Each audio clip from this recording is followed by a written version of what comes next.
term that we see come up a lot is the term ADU, and a lot of people don't really know what that is. So what is an ADU? An ADU by definition is auxiliary dwelling unit. A great way to look that up is you can look at the California Department of Housing. You can just Google ADU. And again, it stands for auxiliary dwelling unit. There's a lot of nicknames for it. I'll just give you a list. There's guest house, granny unit, second dwelling unit. But officially, the terminology in the law with respect to a second rentable unit on your single-family residential property is called ADU. So you're going to hear a lot about that. A lot of people are going to start using that for extended family living needs and also for basically development needs in the neighborhood.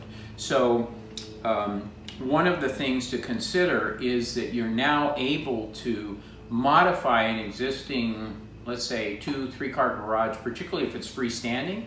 You can convert a freestanding garage into an auxiliary dwelling unit. We can help you with that because there's lots of requirements associated with that. But if you have a need for additional housing, or you have multi-generational families that are moving into your home, but you'd each like to have your own private space, this is a great way to do it. Some of these laws related to ADUs have just been put in place. That's why it's a new term, a new concept, and many people are not really familiar with it. It's a great way to add value to your property.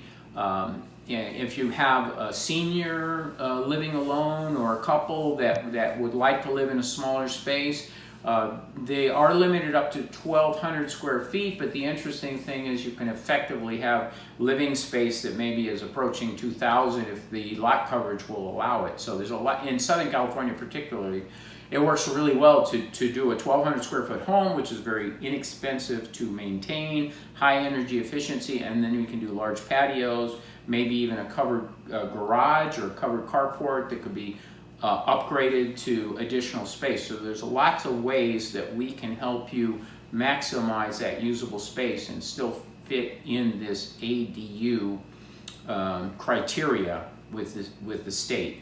It's very interesting because it is so new. There's many of the cities that are kind of, I wouldn't say pushback, but they're not really sure what's appropriate, because from a planning standpoint, what happens is it's increasing the density of the number of people living in the city, so the cost of the utilities and services, you know, the load or use on the parks, the local parks, the fire department, police, ambulance. So those things all go up. But the law restricts the cities from charging additional exorbitant fees in order to build an ADU, because from the state point of view, we have a housing crisis. And this is the quickest way to solve or reduce, well, let me put it this way, increase the supply of housing, is to modify or increase the density on single-family residence. So it's a really, really big deal in order to help solve that problem, lower the cost of living for your family units, and in fact, they even wrote into the ADU laws the fact that you are now allowed to rent it out to a third party. Up until this recent ADU law, if you were going to build a guest house or secondary dwelling unit, you were required not only to live in it as a primary residence, but you had to have a family member live in it. That's no longer the case. So I'd like to encourage you to check it out on the state website. Just look up California Accessible Dwelling Units, ADU. So you can look up California ADU laws and requirements. They give you example ordinances. It is a little bit of a minefield because it's new laws and every planning department deals with it differently. The one thing I want to stress is that we can help you with that. We can do an assessment and an analysis for your programming of your ADU. I would say in most cases probably within about 5 hours of work. So we'd like to encourage you to check with us. We can do a feasibility study with that limited amount of time and fee. It might be a great way to answer the hundreds and hundreds of questions that you probably have if you're considering to do an auxiliary dwelling unit or build onto your home and you haven't done that in the past. So we like to take the pizza pie and cut it into sections so they're bite-sized and easy to work with. So that's the example. Do an analysis. Ask us. We'll help you do an analysis at very low fee. If you decide to move forward with a project, we can apply that to the total project and help you complete it, get it approved, and get it built. So those are just some of the things about the ADU. I think what we're going to do is we're going to go into more detail on ADU in the future, explain a little bit more about the laws and why they were passed. But just in general, we have a housing crisis in California. We don't have enough places to build new homes because of the infrastructure required. You have to put in roads, curbs, gutters, and just to get a lot that's buildable now, I think it's over $50,000 just to get the piece of property ready. And then there are permit fees, school fees, and something that's kind of funny that not everybody knows about, but it's called Mello-Roos, which is an added tax on top of your property tax to pay for those improvements in new community areas. So you need to be aware of all that, and that's one of the things that we do for you on a specific analysis of a program on a particular piece of property, because every property is different, every setback is different, and there's a lot of nuances in this new law. And each of the planning departments has a little different take on it. But there's some very fascinating things. For example, if you were to convert your garage into an ADU, let's just say it was a 3-car garage that is detached, and we have a lot of those in Rancho Cucamonga area, and even Upland, and even Claremont for that matter.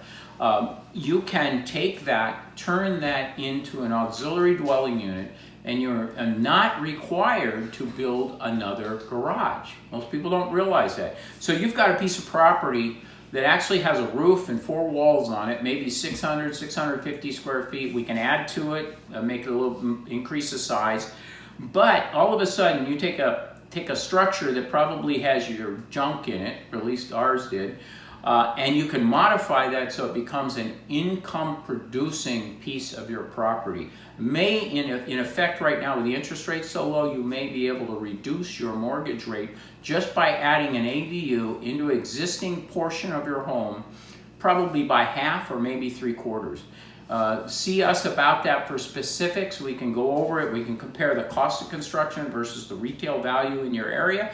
Plus, we can look at the rentable market value in your area. We can help you with that. We can also, you can look at Redfin or Zillow to get some of that information.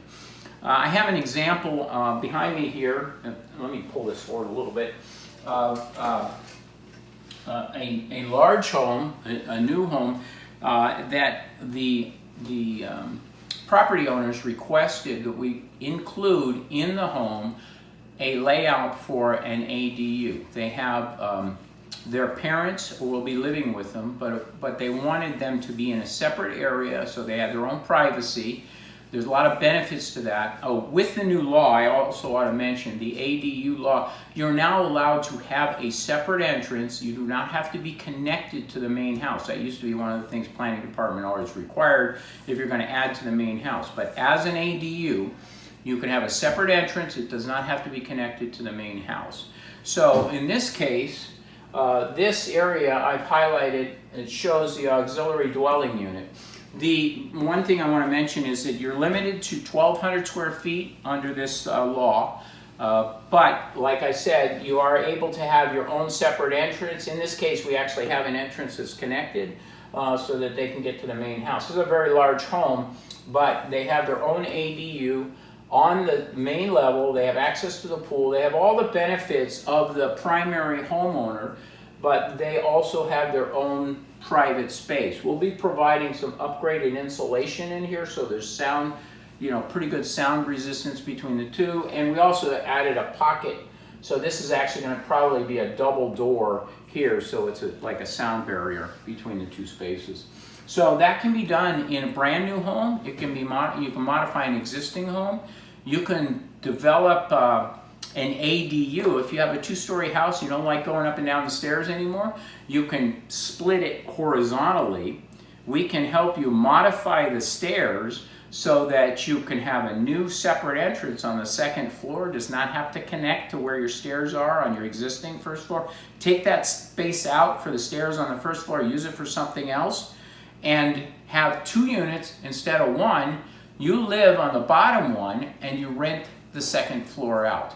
We haven't seen that happen too much lately, but it's a great idea. It's another way to apply the laws that give you the flexibility of developing 2 units on your property without actually adding more square footage to your existing house. If you've got a 3,000 square foot house, there's 2 of you in there, happens to be 2 stories, and you only effectively are living on the first floor, why not split out the second floor, create an ADU, have them pay for your mortgage. You're living practically mortgage free on the first floor in maybe 1,500 or 1,800 square feet. They're living on the second floor at about 1,200 square feet, and everybody's happy, and they're paying your mortgage. So it's you've probably seen it on HGTV. They do it a lot in some of the areas where there's basements, which, by the way, is another fun subject. I'm gonna tell you why there aren't basements in California. Everybody's got a different theory to that, but let me finish that thought for a second. So if you happen to have a basement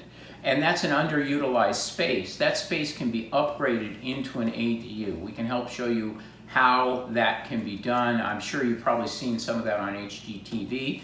And some of the economics, the change in the economics for those property owners is phenomenal. And of course, once you have 2 units on a piece of property, the property then will appraise higher if you ever want to sell and move to another location. But back to basements for just a second. We have an internal standing joke because we're in Southern California, and every time I talk to somebody about adding or modifying to their home, I always like to ask them if they'd like to have a basement. And of course, the other guys on our team, you know, they always like hit their head saying, don't ask that question. And the reason is it's a little bit more work, but there's a couple of really interesting things associated with it. Basements are not taxed if they're not conditioned space, if they're used as storage. So in effect, if you get free use of covered enclosed space for storage without having to pay square foot property tax on it. Same thing applies to attics. Attics are not taxed because it's not in the general living space. Now, you can always upgrade those later to add them, and they become part of the living space of the home and increase the value of the home. Or you can just use them as like a man cave or whatever, or storage or whatever. But the question about putting a basement in is the reason most homes in Southern California do not have basements is because most of those homes do not have a frost line. A frost line, which is typical in the Midwest if you've ever lived out there, some frost lines are 48 inches deep, I think. Maybe that's in Alaska. But anyway, 30 inches to 48 inches deep, which means that the bottom of the footing on the foundation itself, the footings, has to be below that frost line, and usually there's a little bit of a safety factor there, because if it's not below the frost line, when the ground freezes, it will literally heave the entire foundation out of the ground, okay? So rather than common knowledge thinking that we can't build basements in California because of earthquakes, if you go downtown to Los Angeles, you can see 6 stories, 8 stories, maybe even 10 stories of underground parking structure. Now those are pretty expensive, but they've also got, you know, I don't know, 75 stories of building above it, and it's the only way they could possibly get their parking requirements met. So they have to go down, but you can see, just the fact that you're in there, you can see that basements are possible. So those are fun. I like doing it. It's kind of a nice ad, and every once in a while somebody says, yeah, I want a basement. I don't really want to pay for the property tax associated with it, but I've got a lot of storage, and a basement will work out really well for us. The other thing is that it can always be converted potentially into an ADU if you have the proper exiting and proper lighting and things like that. So hopefully that answers some of the basics on ADU and even covers a little extra on frost line just for fun. So what else have you got that I can answer today? So if someone is looking to add then an ADU to their house, like how do they know if they can add it, and where do they find that information, and just all the requirements that are needed? Well, that's why you come see us, okay? We'll help you establish a program, because there's different reasons for ADUs and there are different layouts and different concepts. Basically, we would develop a program through questioning and getting some feedback from you to the extent that you know what you want. If you don't know what you want, we'll kind of do a brainstorming session with you to get to that fairly quickly. Some of the things that are that you should consider, or at least let us know, is it going to be for third-party rental? We'll treat it a little differently. Do you want a connection between the ADU and the main house? Because it's going to be family members. Are you going to share the kitchen? These are just some of the things off the top of my head that are somewhat subtle design elements that we will trade back and forth. Questions like some things that have come up in the past. Do you want a stacked washer and dryer in the ADU? Do you want to share the washer and dryer laundry room with the ADU space, or does it need to be separate? So there's quite a few questions and things that we will draw out to develop a program. One other thing that comes to mind is you are allowed to build up to 1,200 square feet on the property, but there are a few restrictions, and we'd have to go over those in specific. One of the things that pops up is you're limited to 50% of the primary unit size. So actually what comes to mind, it might be kind of interesting. I wonder if somebody has a small house, like 750 square feet, because there's some of those at Claremont. What happens if you take the 750 square feet and then you build a 1,200 square foot behind it? The one behind would be the primary unit. The smaller unit could be the guest unit, and you get past that restriction for a unit that could maybe only be 360 square feet. That reminds me of one thing interesting. I went to the Claremont planning meeting before they adopted one of their most recent ordinances on the ADU. Now, I think it's changed again, because what we found out was happening is the planning departments, which they often do, is they will pile additional restrictions on what you can build on your piece of property. And this one gentleman was speaking, and he's saying, I have 1 acre and a third, I have a 3,500 square foot house, I want to, for example, I want to build an ADU on my property and I want to rent my main house out. Well, at the time they said, well, our ordinance restricts you to 350 square feet for your ADU. Going, that doesn't make any sense. I got plenty of room. I got, I think I'm pretty sure that the law allows him to build up to 1,200 square feet on that property.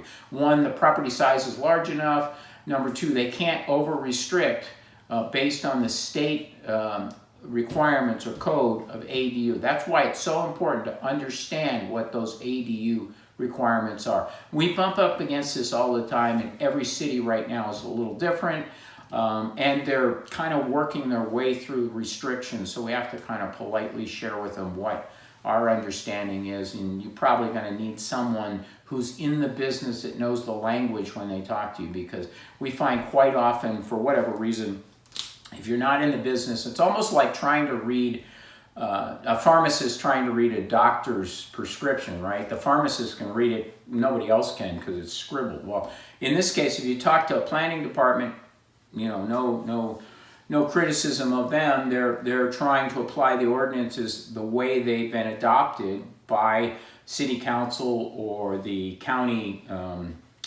commission or whatever. But in some cases, they're overreaching in terms of the restrictions that they're placing on ADUs, particularly right now because the law is new. So there's all kinds of creative things we can do with ADUs, and you just need to talk to us about it. We'll do the first phase, a feasibility study quickly. Like we say, in some cases that could be 4 or 5 hours, so you're not committed to a major project, and that may be a great way to get started to develop your program specifically to your property. So we'd be happy to help you with that. Just contact us, let us know, and And we may have a project that's similar that you can get some information on also. So what else? What else are they asking about? What are the benefits of building a ADU? Like, why should you build one? Well, a couple things that come to mind. One is you generally can bypass the planning department with only a few restrictions, so you don't have that long period of time. So it's designed to be able to build it quicker.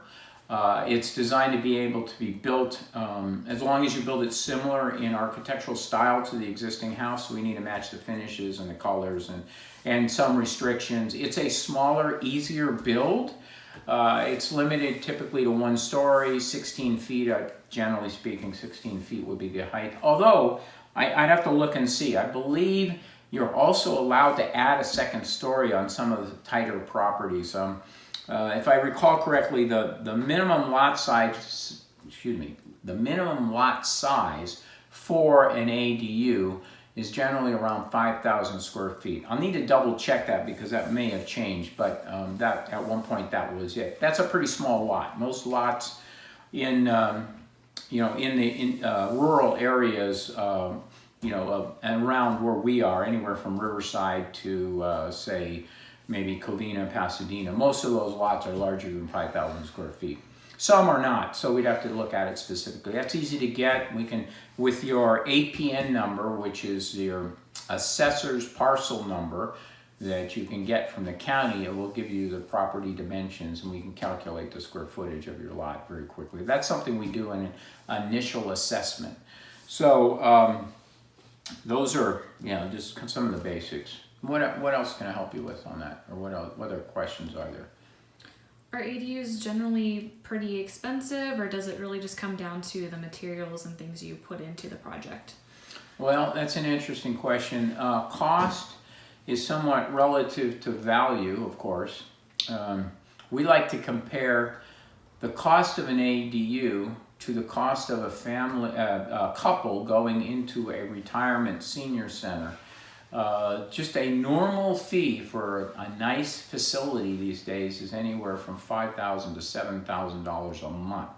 Now that's if they're going into a retirement center, and that generally includes housing and meals and things like that. But imagine what you can do if you have an ADU that your family members can move into, and then you can provide outside assistance, maybe medical care or nursing part-time, and then also meals. So those are, if you compare the value, one, you're investing in your own property, your family members are investing in property that will retain equity within the family as opposed to giving it to someone else. Number two, it's a fraction of the cost. Even if the price of construction is, let's say, just give it a number, $200,000 for 1,000 square feet or whatever, which is $200 a square foot. That price is less than, if you look at today's interest rates, by the way, they're very competitive and they're getting better, but on today's interest rate, that would be less than $1,000 a month mortgage. So that gives you about $6,000 a month to set aside. So if you apply that $6,000 a month to that mortgage, you'll have that mortgage paid off in about 5 years, and you'll be way ahead of the game because the value will be retained in the family equity. So every situation is different. We're happy to take a look at that with you, but there is a lot of value in maximizing your property, whether it's for extended family members or third-party investment. If you can enter a property, realize that it has the ability to add an ADU to the property, you've just increased the value of it by whatever the square foot value is in the area. So that's another quick analysis we can do for you on the initial study. So hopefully that's helpful. All right, so I think we've covered the basics on ADU. We'll get into some of the more specifics and the way that the actual state law is written so that we can compare that so that you will know when you go to talk to the planning department. Hopefully you'll bring us with you. But when we talk to the planning department, we will know your specific situation, your specific circumstances, and we will be able to apply intelligent questions to expedite the project. That's the whole point. Because if you just go in there and ask the city building department, planning department, engineering, you're going to get a different answer from every one of them. So we kind of, corral them and get the accurate answer on your specific piece of property. Great way to go. Not too big a commitment to get started, and you probably weren't aware that you're able to hire us as architects on a consultant basis. It does not have to be all or nothing. So we can take it step by step. We just want to help you get your project going, maximize the value of your real estate, and kind of move on from there. So please contact us, review this video, and ask us some more questions, and we'll get back to you on some more ADU information, which again stands for Auxiliary Dwelling Unit. Okay, and this is Dale Cummins with Cummins Architecture and Design. Thanks for checking in. We'll talk to you soon.